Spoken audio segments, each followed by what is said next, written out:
I want to dispel the myth that you have to be at this like endpoint. There really is no endpoint to your healing. You don't have to be at this place where you feel like all the way done, right? That you can make your healing journey a collective process, and that in holding space, sometimes that was the biggest motivation to keep going and to keep exploring darker and darker elements of yourself.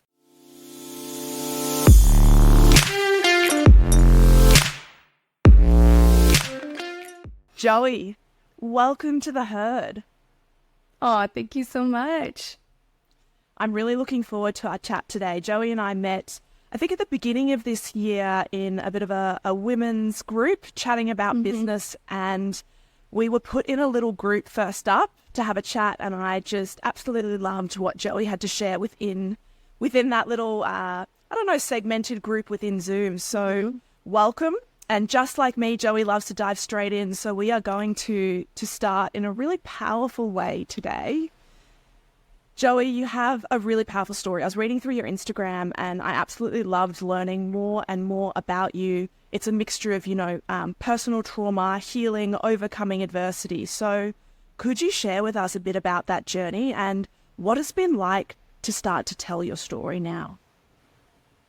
Thank you so much for having me here first. And I just want to, before I dive into that question, just acknowledge too that our first meeting was such a beautiful memory for me as well. You had such a light in our little breakout room discussion, and it's been awesome for me to stay connected to you in these months as we've kind of gone on our own journeys, and an honor to sit with you here in this beautiful space that you've started cultivating, a space to sit with our story. So to dive into that first question, and I will say, to give a little bit of context to my story without giving too much detail to the trauma itself, and we can talk later in this conversation around that choice, right?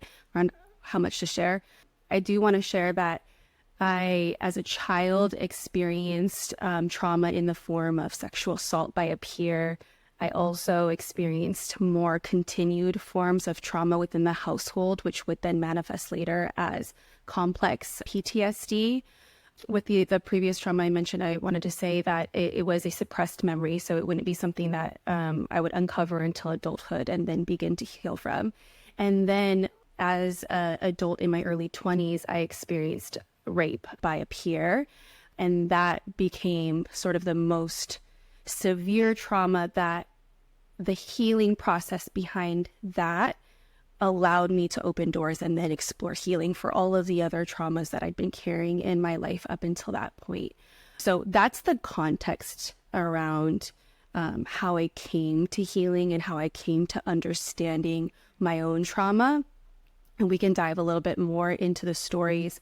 But the question around what was my journey was really, it's twofold. One, because that trauma that I experienced as an adult, because I was a victim of crime, which is the sort of status or the label that was given to me in the American, judicial system, I was given an opportunity to have access to really top tier healing resources, EMDR therapy and therapists and support that I know many women or many people who go through trauma, they don't have access to. So I'm very grateful. That's a part of my story and my healing. But on the other side of the coin, because that trauma happened in an institutional setting, I was also presented with a lot of processes and procedures, right? A trial process, an investigation process. And through those processes, it became very apparent to me that what had been taken from me, in addition to safety and autonomy in my body, was really my relationship with my voice.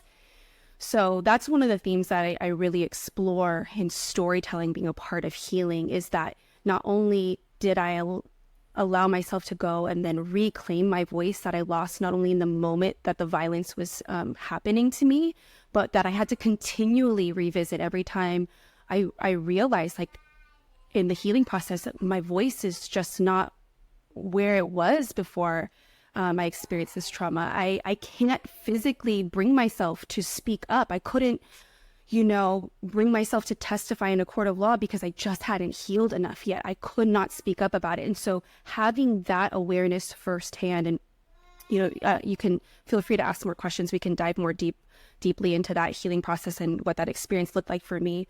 But it really informed how I now hold space for other people, right? No matter where they are in their healing journey.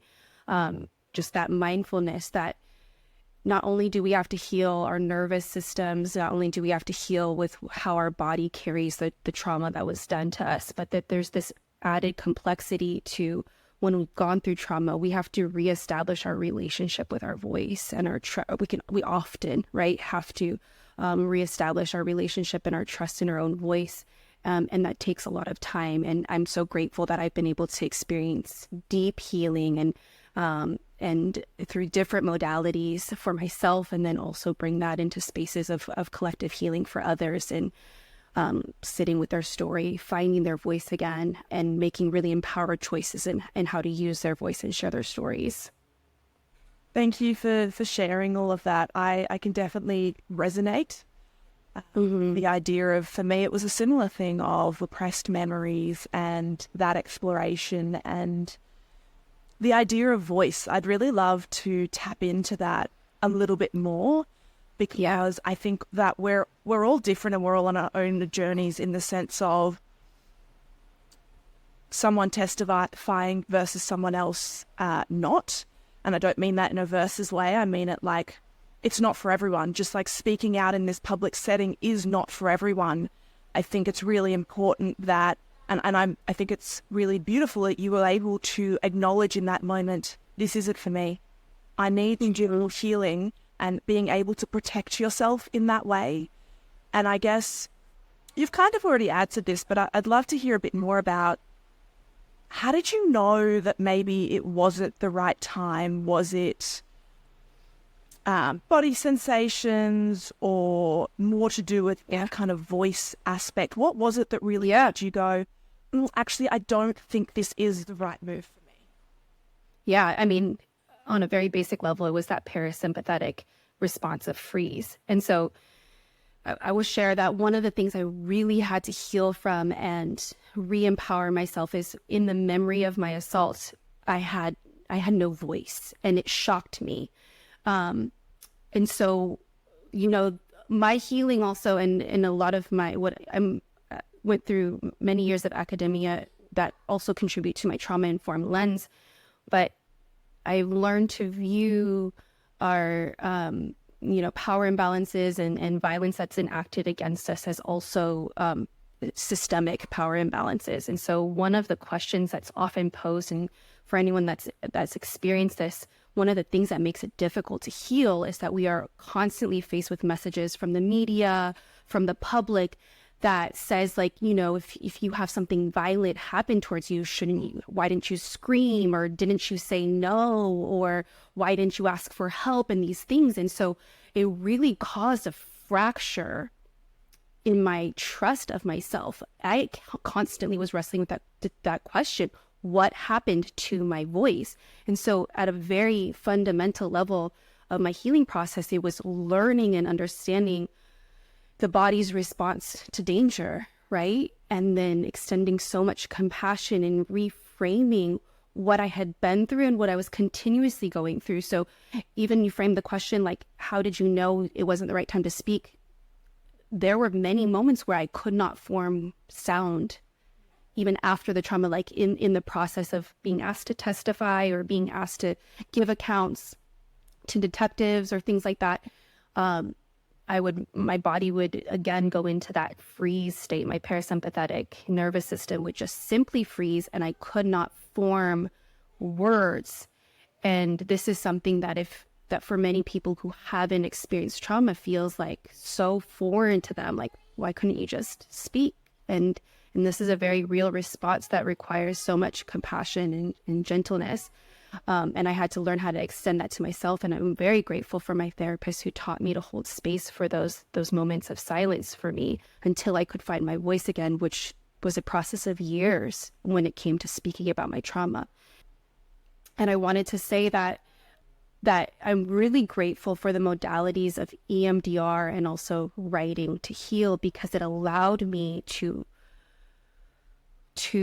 find healing in my body And it allowed me to find healing in my mind and in my brain and in my nervous system in ways that didn't put the pressure on me to produce verbal language. It wasn't talk. Talk therapy would not have worked for me in those years of healing.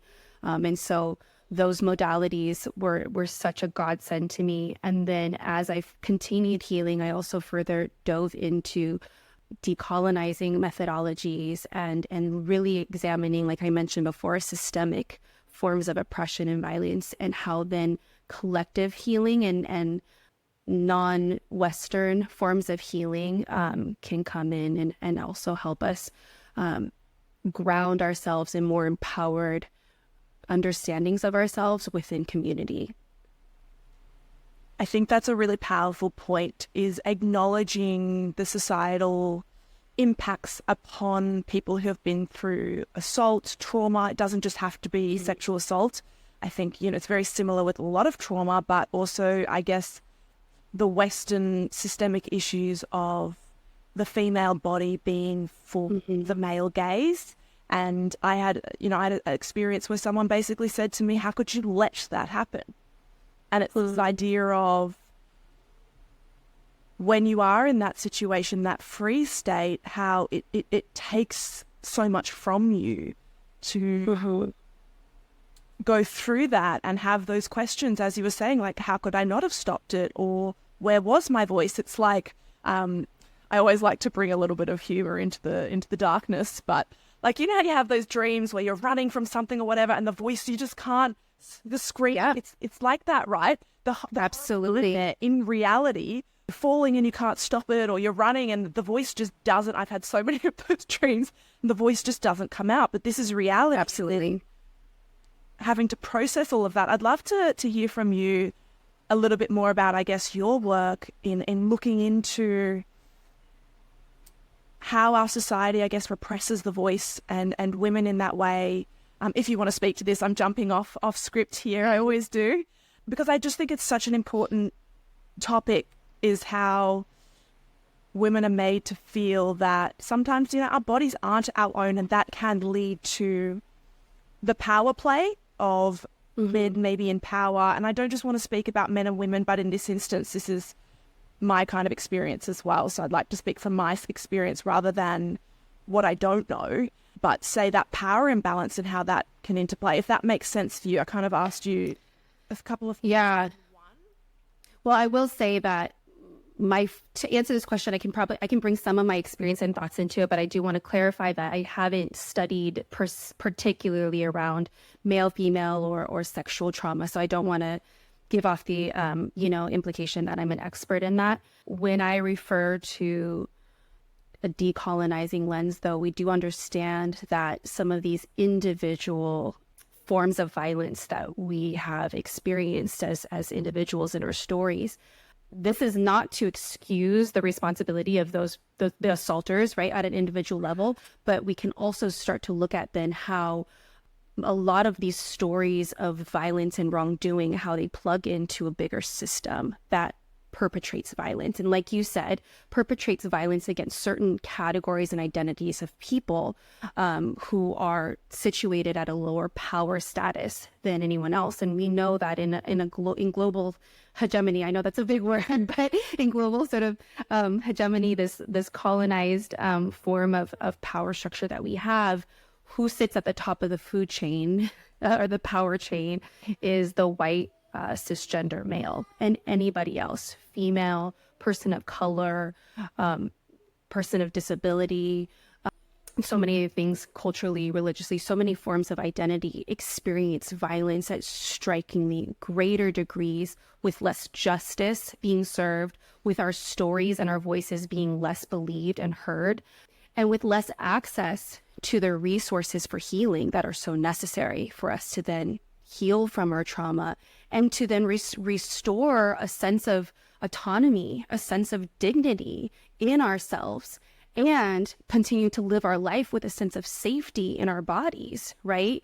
So a lot of my my work then has looked at how those systems come into play. And for me as an educator And I consider myself a healer too. I went on to get certified in Kundalini yoga, both for my individual healing process, but also to enrich the healing spaces that I was creating in classroom and community workshops.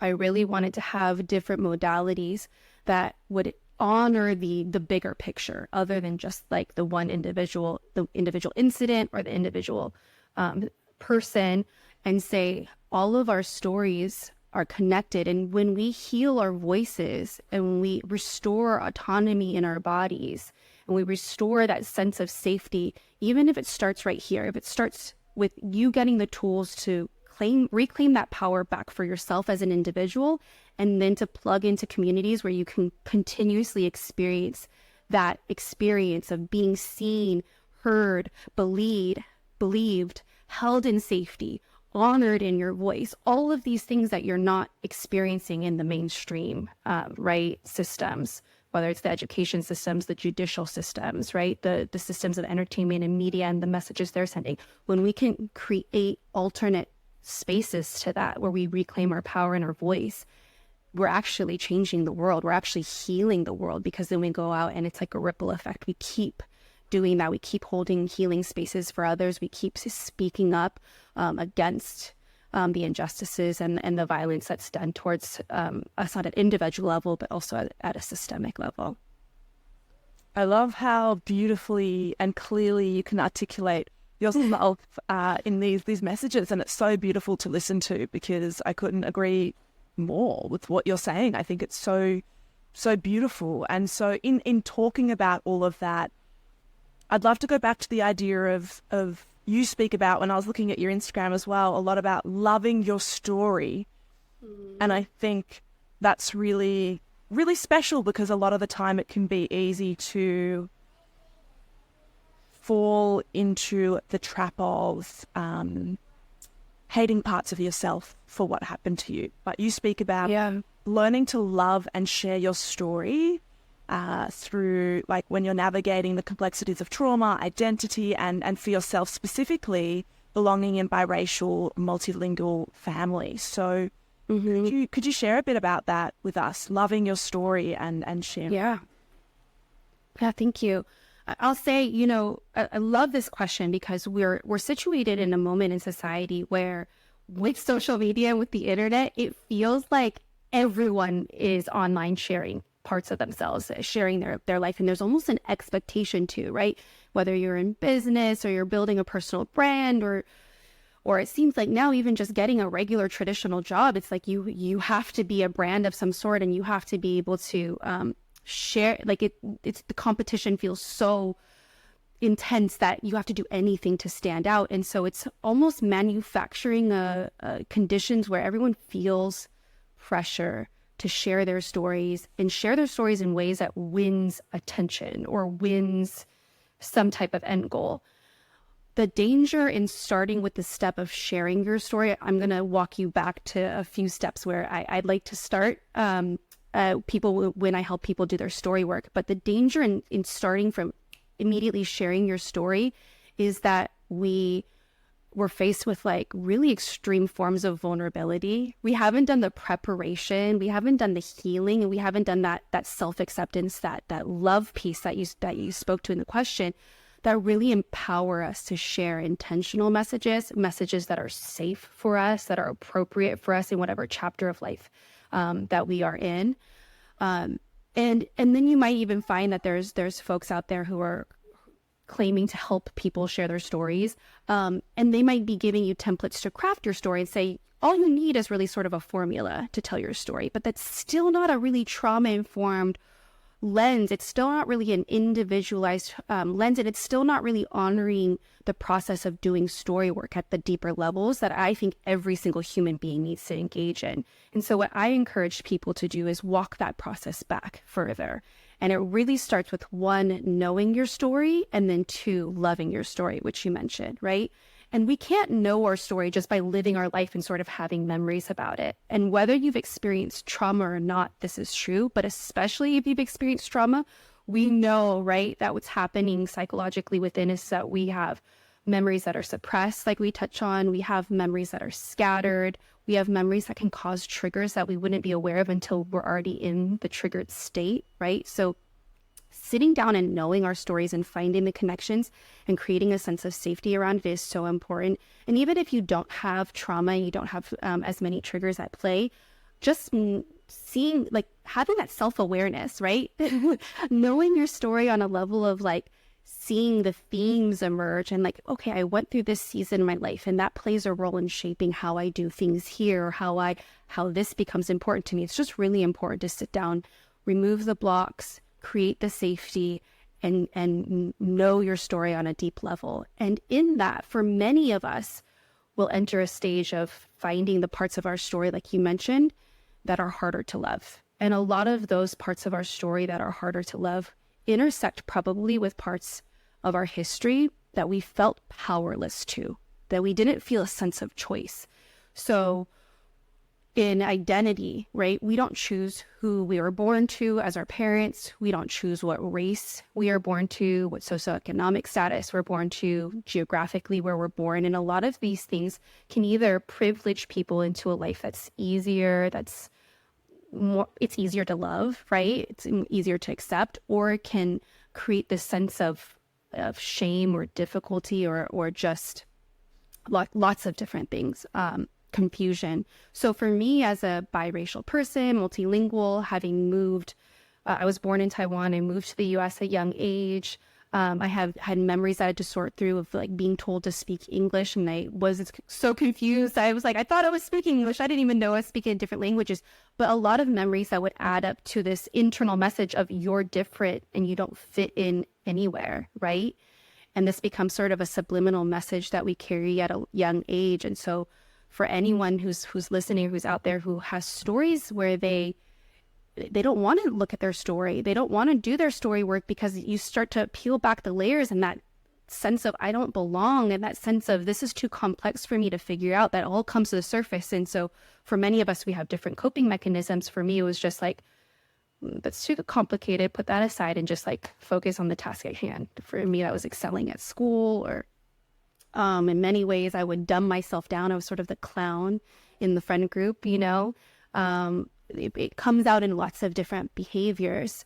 And so as an adult, and actually catalyzed by doing more of this deeper healing work around trauma, I really started to dive into modalities to learn to love the stories all the way back from my identity that were more complex, that were always felt hard to tell. But then also with these trauma memories and these trauma stories too, to create safety and to reclaim, like, I don't have to hate myself just because things happened to me that I didn't ask for, right? I can heal from them. And then I can actually love the version of me on the other side that was so brave to go through this healing and to hold space for others to heal, and to write a story of my future that is beautiful and abundant. And I'm excited to continue living and continue telling these versions of my story, and to help others do the same.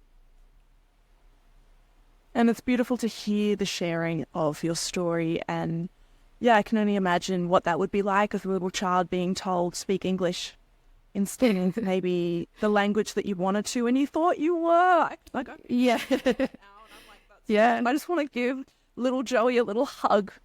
Yeah, that doesn't sound very, very nice. And we all have a story, as you said, and it may not be some severe trauma. I mean, COVID, we've all been through something now, but it can just be the story of, like, I hate my body. And then you were saying the ways that we may act out because of that story, and coming back to that belief or the story and looking at it, you can maybe change your relationship to it. So the idea of loving your story and growing from it is so powerful, because it can really change your life. And that's really like big, but it's like, what would happen if you stopped telling yourself the story that I hate my body, and you're able to shift that story into, maybe I don't like my body every day, but my body allows me to kind of do the things that I want to do. It's like, it's so big, and I underestimate that, the power of our story. And I think that when we deny our story as well, it can be really isolating. And Absolutely. healing from trauma can be very isolating. I know I'm a bit of a hermit and I like to hide in my home, but that's where I think community really comes in. And I know we're both really passionate about creating safe communities. So I'd love to hear from you what role community played in supporting you, maybe as you found your voice or began to share your story. What role did community play? Yeah, it's a beautiful question, and I appreciate this question because it is so important. Healing can be very isolating. And I will say that it's really important to extend a hand to anyone that is going through difficulty or trauma so they don't feel like they are alone in what they're going through. That's the power of sharing stories, is that those who hear it hopefully will feel less isolated, like they're not the only one. At the same time that there are different steps in our journey, and some of those steps we do have to take, it almost feels like we have to take all by ourselves. Like others can't do the work for us, right? And so my relationship with community is so layered, and it's beautiful in how layered it is.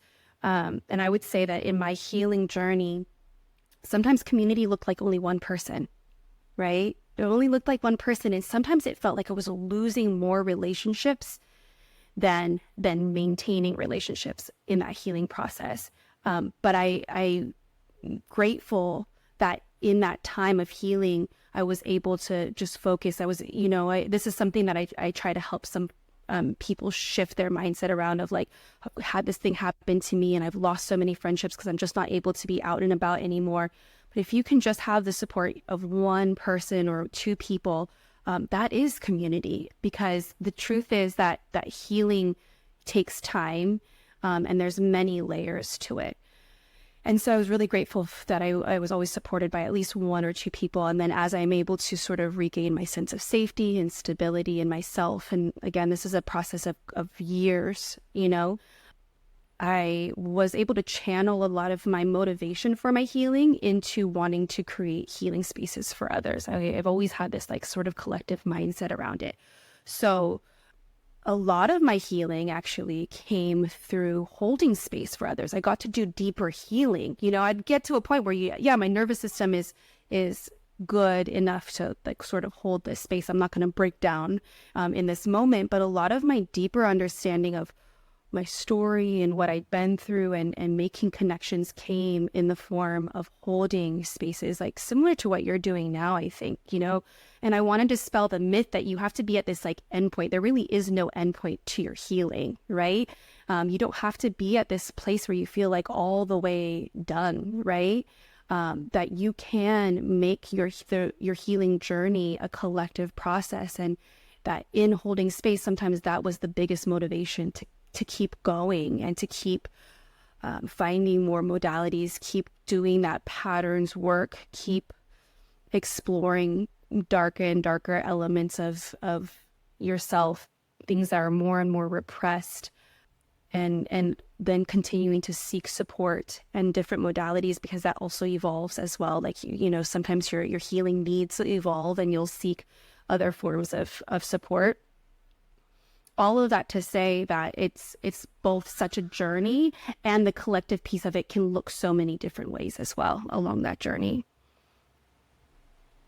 Yeah, I was writing a couple of points down there that I wanted to come back to in hearing you speak about community, and I think so. There's 3 points I kind of want to touch on here, but I value the concept of one or two people can be community, because I know personally in my own experience, like, when you are at rock bottom or when you aren't feeling good, it is so hard to then go out and be around people. Like, I know I took a bit of time where I just felt like such a burden on every single person around me, because I couldn't get out of the story of what had happened to me, and I was stuck in it, and I was depressed, and I just felt like I was not a great person to be around. And I think that it's okay then to pull back a bit, and just in having one person of support or two people of support that you can go to, you're not a failure. And that doesn't mean that you're unlovable, and it doesn't mean that you're not good. Yeah. We go through those phases where maybe we just only want one or two people around, and that's okay. And It is. that's enough if you allow it to be enough. Yes.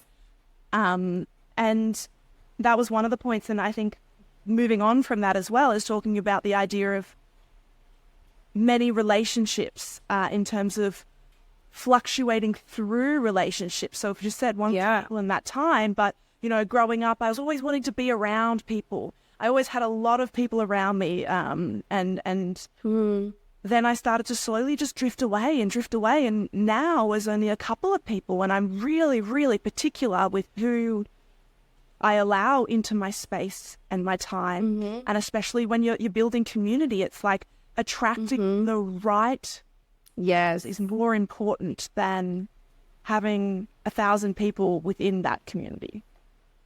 Oh yeah, that's so insightful and beautiful, and it made me think of something too.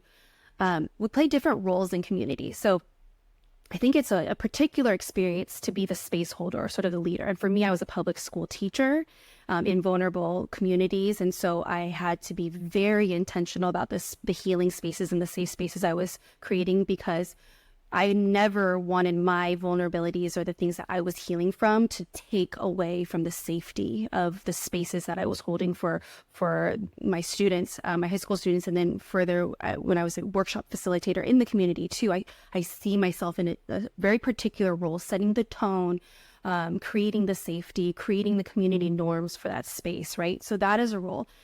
And in that role, it can also facilitate your own healing, but then also to come into spaces of like peer relationship, right? That's a different role that you play. And I think what you were touching on too is like just having this mindset of, because I definitely felt it like early on in my healing journey. It was some of those, I don't know what to call it. The first thing that pops into my mind is like victim thoughts. And I don't want to say that in a disempowering way.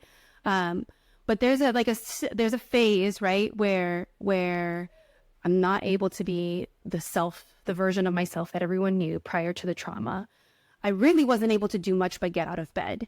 And the reality is that most of the people in my life were not the right person to be by my side day in and day out. And I'm just so grateful for the one person that was in my life at that time, who was my best friend and who's responsible for making sure I even ate most of those days when I was just in bed and struggling to make it day by day, and coming to just a really like practical awareness of it's nobody else's fault that they're not that person, right? It's nobody. Maybe let's not make it a conversation about reality, but at the end of the day, it doesn't matter that all of these other relationships that I had prior to this moment in my life, that they weren't the one. And what matters is that I'm so grateful I had that one person, because I was able to get through that phase of my life and I was able to become who I needed to be on the other side.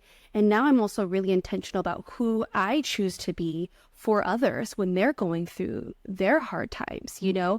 And I also am very intentional about saying, I can't be everything for everybody because we're only one person, right? And so it is funny, like to think about community and to think about our needs, and it can sometimes feel like we go through experiences where the need is so great and the support is not enough. But I would encourage, if anyone feels like that's their reality right now, that you know, I would hope that you can find access to resources, whether that's in the form of therapists. I want to acknowledge that that's a systemic accessibility issue, right? That not everybody has access to therapy. And if that's the case, there are a lot of amazing organizations that are trying to close that gap of access, right? So just reach out, you know, if there's resources or phone numbers or something that you can plug into in your community, in your country. There is an access issue with that. But that if the people that are in your personal life can't be the support system that you need, please seek. There are so many people who are passionate about providing support for others to go through this. And once you start to experience support in community, I hope that so many people would then take their healing journey and then catalyze more support and more communities of healing for everybody else, so that nobody ever has to feel alone and like the people around them aren't there to support them. I love that the conversation's gone here.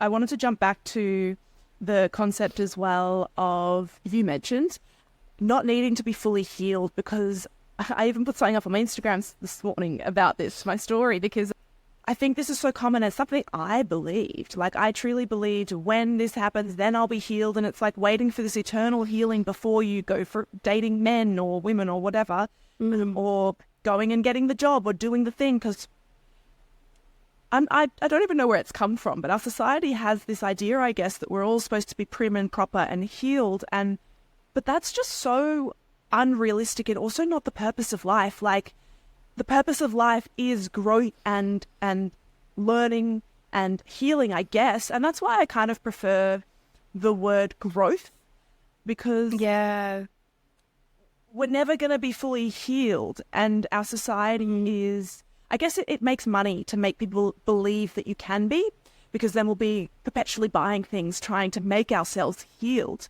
But I guess for the person that's listening that is waiting to start their life because they're not healed yet, it's like, you can start now. Give yourself permission to be imperfect and to do the things now, because otherwise you're just going to miss out on life. And the whole point of life, as I said, I know I'm repeating myself, but it's like, is that growth element, is that things are going to keep happening throughout life, because that's life experiences. And it's like, how can we grow through this? I'm sure you can articulate this much better than I can, but that I thought I loved that idea to give, permission to yourself that it's okay to not be healed, and it's okay to be just where you are right now. Yeah, it's a beautiful invitation for people to live their life and to not be limited by the things that have happened to them, right? It's a beautiful invitation. And there's so much healing that comes through taking action. And for me, I think you'll hear me talking about the collective lens, and you'll hear me talking about community so much because it's really where I've found the deepest and most sustainable healing. A lot of times we can burn ourselves out when our lens is focused too much on just ourselves and not seeing ourselves as part of a bigger whole, right? And so when you are plugged into more of a collective understanding of your life and the story that you're living, it really comes in to support you wherever you are in your journey. And I think a lot of us, I think most people are more sensitive and more mindful and more intentional than really society or even ourselves gives ourselves credit for. I know that sentence wasn't grammatically correct, but you know what I'm saying? Like, I think that there's this that a lot of people are just waiting to tap into something bigger than them. A lot of people are just waiting, and maybe not even waiting, seeking and hoping to find that sense of belonging and that sense of purpose. And trauma is not the only story ever in our life. It can feel like the most consuming storyline, especially in the immediate moments when we're experiencing the trauma or right after it, but it's never the only story. And I think we touched on this even before we went live, is that like we are always multidimensional beings. There's so many aspects of our story, and there's so many aspects of our humanity. And I found that you can heal more quickly, even though speed is not the end result, but in the sense of that you can heal more fully and with less interruption when you allow yourselves to exist multidimensionally, rather than flattening yourself to, I'm just a victim of this one, trauma that happened to me, or this is the only thing I got going for me or not going for me. And so I would invite folks to sit with, yes, there's moments of your life, especially if you've just been through trauma or you're going through something very difficult, where it can feel like the hardest thing to just even get out of bed.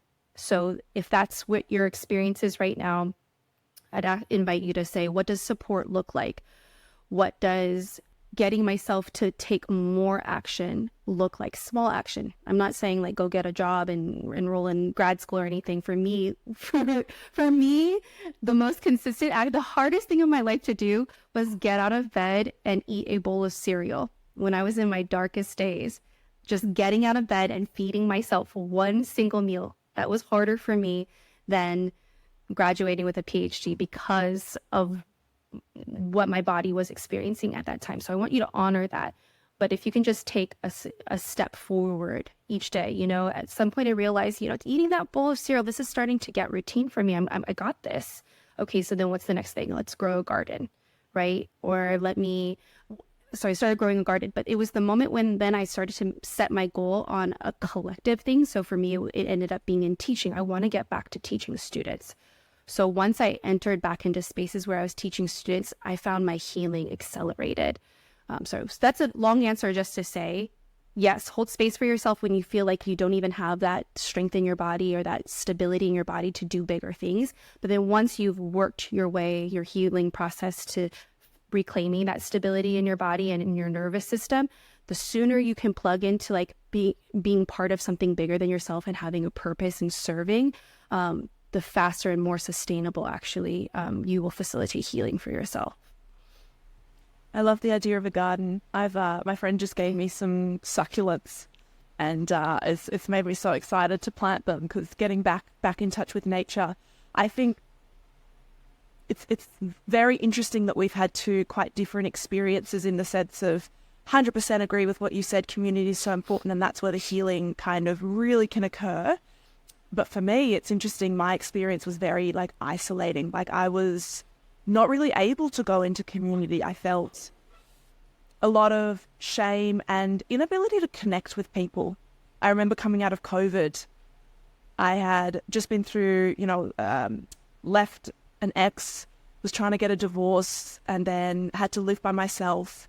I came out of COVID, and I remember I couldn't even look at people in the eyes. Like I didn't even know how to. I spent like a year and a half or something by myself, living by myself, and through all this trauma by myself, trying to like get over it and coming out of that. And this is why I created my first community, which was breathwork and ice baths. And because I just felt I was scared to connect to people. I didn't know how. It's the most bizarre thing. Like, how do you talk to someone? And especially because of what had happened to me with men, it was so interesting. I realized I couldn't even look at men in the eyes. Like I literally barely have a conversation with a man. And I'm talking about this because I think it's so important to speak to the, if you're struggling with any of this, if you're struggling, I did. I could not connect with people. I couldn't look at people in the eyes. I couldn't have a conversation. And it's just so funny because people would look at me and would never guess it because they thought I was an extrovert. And it can be quite easy to wear these masks and play these roles. And this was before I did quite a lot of deep healing. It's taken me a long time to get back into community. And even some days, like this year, I've retreated a bit from community. I run my own, but I just haven't been involved as much because sometimes it's harder than others. And so don't be, if you're struggling to connect, there's nothing wrong with you at all. I think that it's that we go through seasons of time, but that's really maybe have a smaller community of a couple of people. And like now I'm branching out again. I'm like, yes, I should probably leave my apartment and actually go talk to some humans. It might be a good idea. And that's the whole point of, I guess, what you were saying, Joey, and I love it, is this idea. Community doesn't have to be 100 people. It's 1, 2, or how many you need. But it's through relationships that we can grow and heal. I absolutely want to honor it. And I think this is, you sharing this aspect of your story is so powerful for folks, because that lack of connection and that disappointment that can come, I think, both when you sense yourself has changed and you're not comfortable with people anymore, as well as when you feel like you're not receiving the support, you find it just harder to connect with people. That's so real. And I'll share too, there was years following my trauma in adulthood, I shaved half of my head. I couldn't, if I left the house, I mean, it was really hard for me to leave the house, but if I left the house, I was wearing the baggiest clothes. Yeah, for sure I wasn't looking anyone in the eye or speaking. And yes, and I think it's important to sort of like put sensory detail to some of these aspects of our journey, because folks go through this. And if you're seeing like me in this chapter now in a more healed and grounded version of myself, it may make you feel more isolated where you're at. And so I just want to invite everyone to treat themselves with so much compassion and grace wherever you are. And sometimes, you can look composed on the surface, and like you said, people saw you as an extrovert, and that surface version of yourself doesn't also tell the whole story of what's going on inside. So I definitely want to honor and reflect back that I've experienced that firsthand and continue to experience that firsthand in some ways as well. And then I wanted to just make another little note and invite folks to think too around what we call community, right? And sort of ask the question, what's the difference between society and community? Because to me, there's a huge difference. Socializing and being in community is actually a huge difference. And don't feel bad if you don't know it. I would say that we have it for many folks, especially growing up in Western modern paradigms. We've lost a deeper sense of community that makes it hard for many of us to heal, to live with a sense of a sustainable well-being. And this is where I go back to that systemic, like oppressive lens, is that we've actually had many forms of community fractured from us. One of the things that the themes and the findings I was able to witness and really dig deeply into in my dissertation process, because I researched with Indigenous communities, was that a true sense of community involves reciprocity and service. And those are just things that most of us don't grow up talking about when we talk about community. We think that community is just being around people, socializing, going to parties, hanging out. That's socializing. But being in community, when we look to the natural world, like you mentioned, how healing it can be to be in nature. And one of the reasons for that is because nature holds a truer, more authentic sense of balance and well-being and symbiosis, multiple organisms coming together to support one another's thriving, right? That we've lost a little bit in the modern, globalized, colonized world. And so I would invite you then to say, you mentioned that one of the empowering communities that you had was this ice bath community that you created. And you were facilitating healing. You were providing a space of service for so many people, and that felt empowering to you. And then also you felt like there was a need to withdraw at a certain point. And I want to acknowledge that too, because it's possible that maybe in that community, you weren't experiencing the level of reciprocity that you needed in order to sustain the community.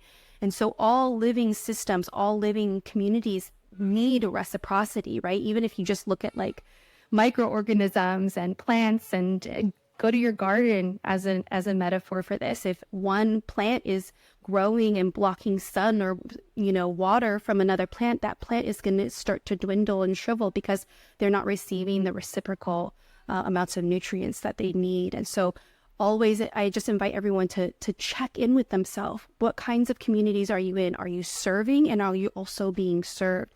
And if not, can you move towards forms of community where there's more reciprocity?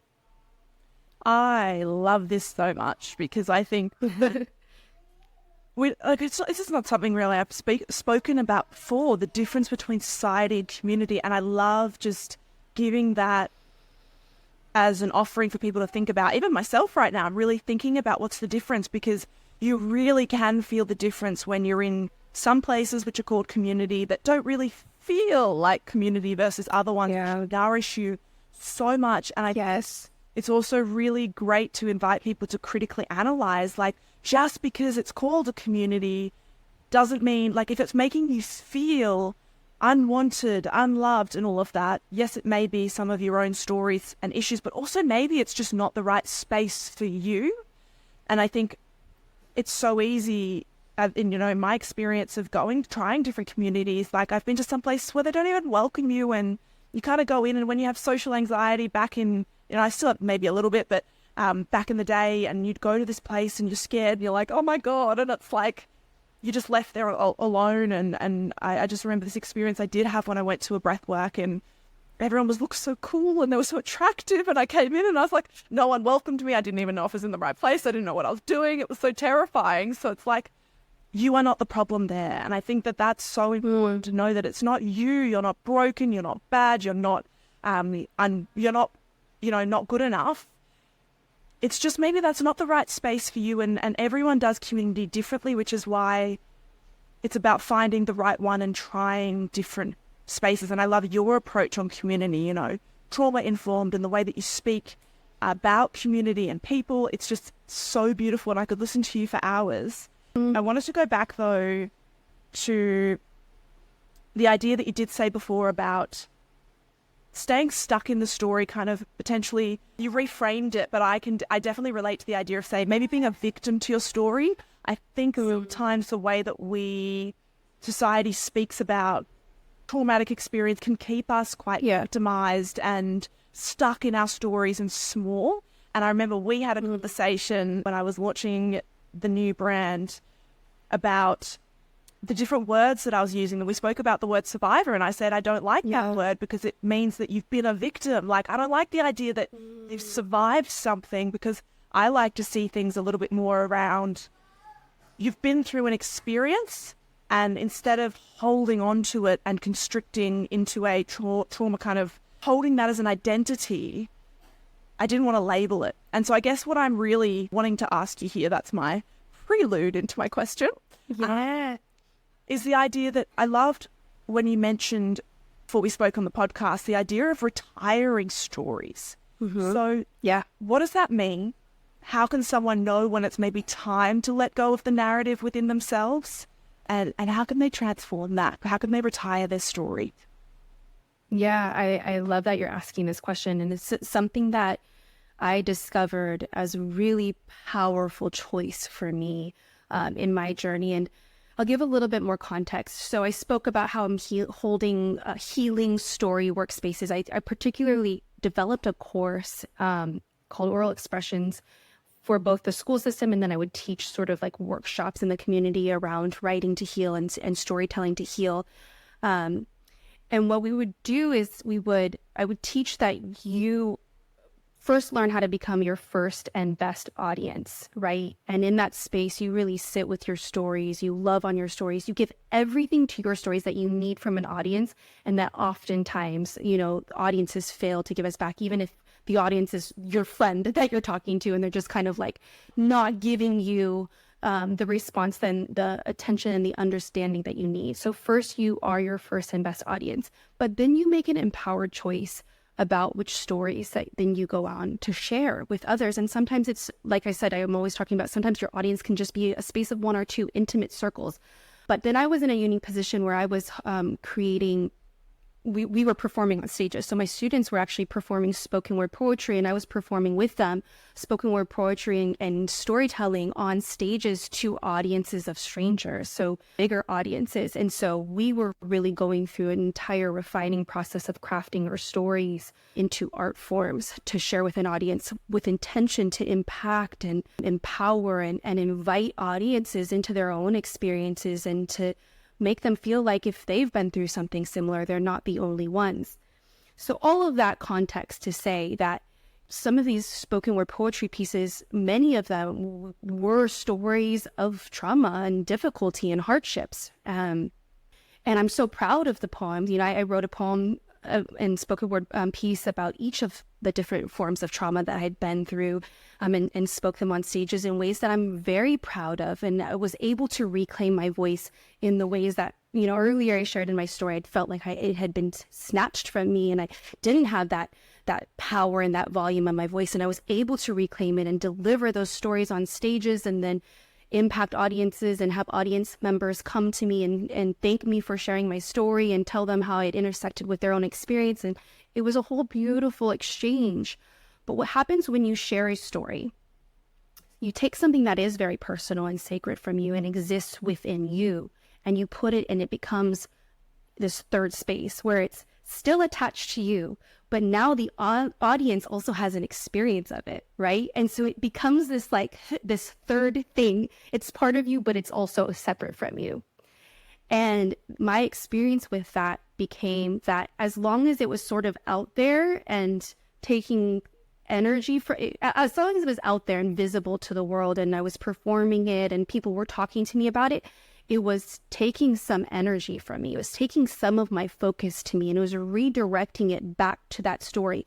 And that's not a good or bad thing, but as I was evolving and became more focused on wanting to write my next story, the next chapter of my life, as I was growing into becoming this person over here, I became a wife, a mother, I got my PhD, I was exploring so many more interests, and, some of my decolonizing work was bringing me to sew clothes, design my own clothes for myself, learn more about gardening. I mean, I had all these other things. Like I said before, we're so multidimensional, right?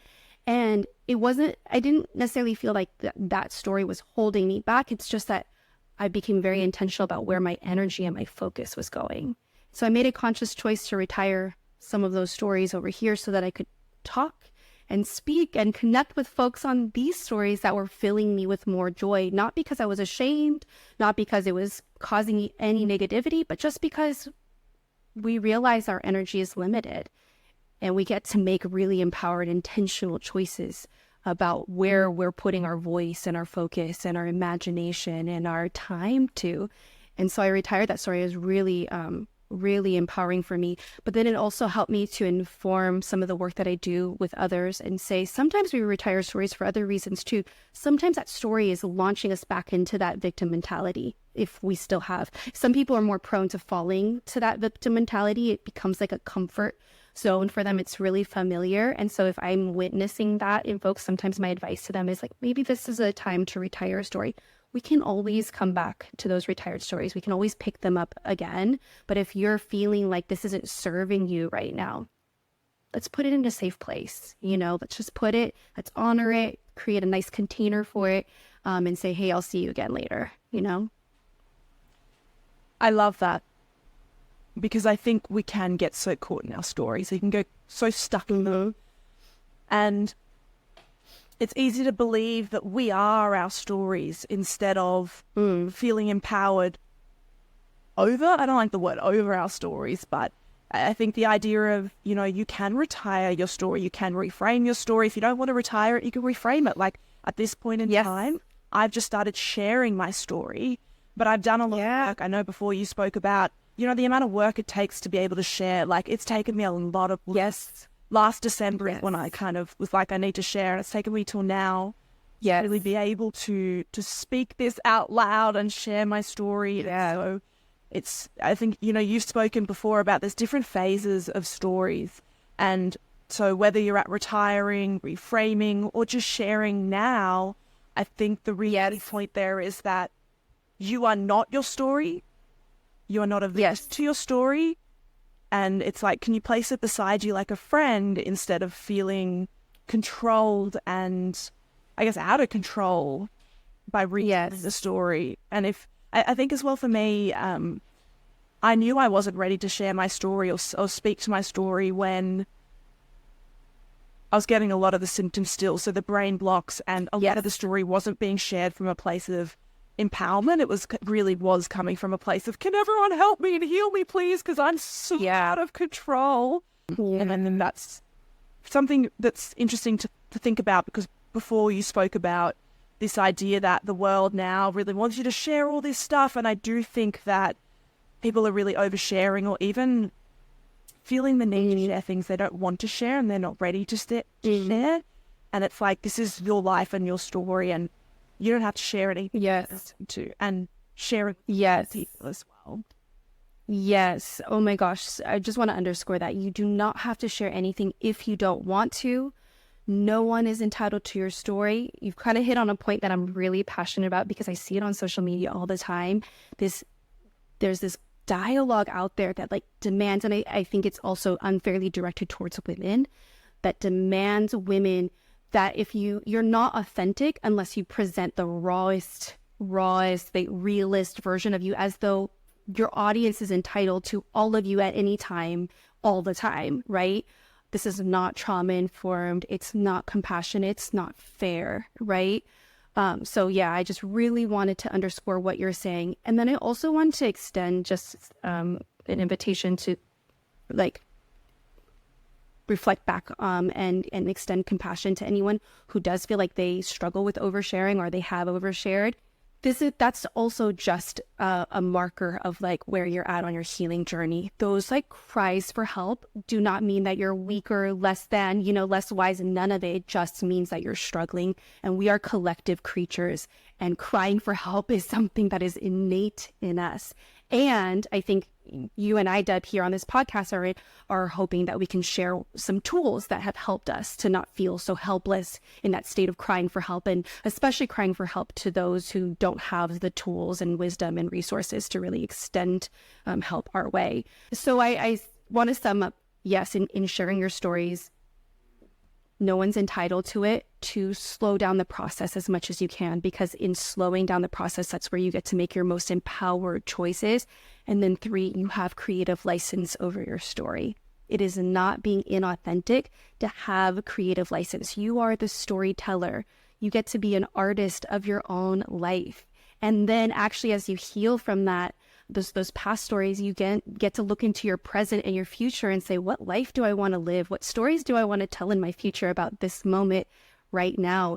And I think it's so healing to live the most creative life that you can, where creativity is literally, what experiences do I want to create for myself today? Because this is the version of myself that I want to be. I get to craft myself. I get to have permission to craft myself this version and then evolve into the next. I don't ever have to be one thing or stay the version of myself in the past. And I owe it to no one to not change just because it makes them more comfortable.